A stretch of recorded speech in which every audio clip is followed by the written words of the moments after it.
अमावस्या व्रत कथा जिसके सुनने मात्र से होगी जन्म जन्मांतर के पाप दूर। पौराणिक कथा के अनुसार एक गरीब ब्राह्मण रहता था। परिवार में पति पत्नी और उनकी एक पुत्री थी। आयु के अनुसार पुत्री धीरे धीरे बड़ी होने लगी। बढ़ती उम्र के साथ उसमें स्त्रियों के गुण का भी विकास होने लगा। वह बहुत ही सुंदर, सुशील और सर्वगुण संपन्न थी, लेकिन गरीब होने के कारण उसका विवाह नहीं हो पा रहा था। एक दिन उस ब्राह्मण के घर एक साधु महाराज पधारे। कन्या की सेवा से साधु महाराज का मन बहुत प्रसन्न हुआ। उन्होंने कन्या को लंबी उम्र का आशीर्वाद दिया और कहा कि इस कन्या के हथेली में विवाह का योग नहीं है।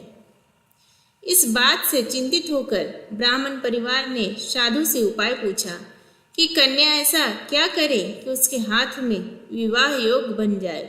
साधु ने कुछ देर विचार करने के बाद अपने ध्यान के आधार पर बताया कि कुछ दूरी पर एक गांव में सोना नाम की धोबिन जाति की एक महिला अपने बेटे और बहू के साथ रहती है, जो बहुत ही संस्कारों से संपन्न तथा पति परायण और निष्ठावान है।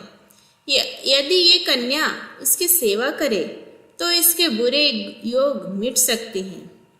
साधु ने ये भी कहा कि वह महिला कहीं आती जाती नहीं है। ये बात सुनकर ब्राह्मणी ने अपनी बेटी से धोबिन की सेवा करने की बात कही। अगले दिन कन्या प्रातःकाल ही उठकर सोना धोबिन के घर चली गई और वहाँ साफ सफाई और अन्य सारे कार्य करके अपने घर वापस आ जाती थी। एक दिन सोना धोबिन अपनी बहू से पूछती है कि तुम तो सुबह ही उठकर सारे काम कर लेती हो और पता भी नहीं चलता। बहू ने कहा, माँ जी, मैंने तो सोचा कि आप ही सुबह उठकर सारे काम खुद ही खत्म कर लेती हैं। मैं तो देर से उठती हूँ।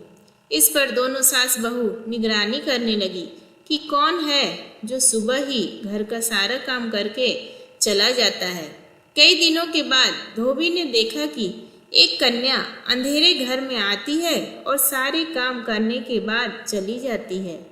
जब वह जाने लगी तो सोना धोबिन उसके पैरों पर गिर पड़ी। पूछने लगी कि आप कौन हैं और इस तरह छुपकर मेरे घर में आकर क्यों काम करती हैं। तब कन्या ने साधु द्वारा कही गई सारी बात बताई। सोना धोबिन पति परायण थी, उसमें तेज था। वह इस बात के लिए मान गई। सोना धोबिन के पति थोड़ा अस्वस्थ थे। उसने अपनी बहू से अपने लौट आने तक घर पर ही रहने को कहा। सोना धोबिन ने जैसे ही अपने मांग का सिंदूर उस कन्या की मांग में लगाया, उसका पति मर गया। उसे इस बात का पता चल गया। वह घर से निर्जल ही चली थी। ये सोचकर ही रास्ते में कहीं पीपल का पेड़ मिलेगा तो उसे भंवरी देकर उसकी परिक्रमा करने के बाद ही जल ग्रहण करेगी।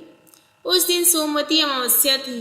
ब्राह्मण के घर मिले पुए पकवान की जगह उसने ईंट के टुकड़ों से 108 बार भंवरी देकर पीपल के पेड़ की 108 बार परिक्रमा की और उसके बाद जल ग्रहण किया।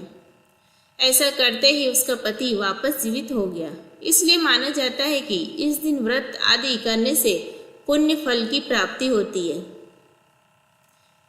दोस्तों, अगर ये छोटी सी कहानी आपको पसंद आई है तो प्लीज़ चैनल को सब्सक्राइब करें, वीडियो को लाइक शेयर करें। धन्यवाद।